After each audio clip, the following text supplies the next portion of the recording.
అనవసరంగా లేనిపోయినటువంటి విషయాల్లో జోక్యం చేసుకుని గొడవలు పెట్టుకోవడం వలన నష్టపోయేది మీరే. దయచేసి అలా అండర్లో ఉన్నాం మేము. దానివల్ల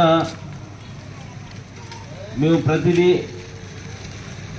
క్షుణ్ణంగా ఏదైనా గొడవ జరిగిందంటే కారకులైన వాళ్ళ మీద లీగల్గా వాళ్ళ మీద చట్టపరమైన చర్యలు తీసుకోబడతాయి.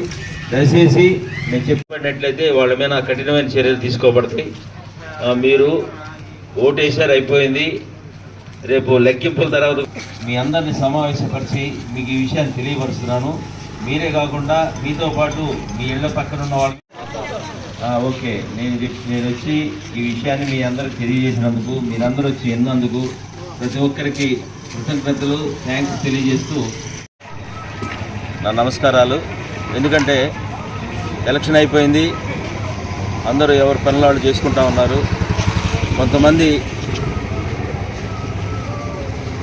వేరే ఉద్దేశంతో గొడవలు పెట్టుకోవాలనే ఆలోచనతో ఉన్నట్లయితే, అలా చేసినట్లయితే, అలా చేయించినట్లయితే ఎవరైనా సరే మా దృష్టికి వస్తే వాళ్ళ మీద కఠినమైనటువంటి చర్యలు తీసుకోబడతాయి. చట్టపరంగా వాళ్ళని శిక్షించే చట్టపరమైన సెక్షన్లతో వాళ్ళని శిక్షిస్తాం.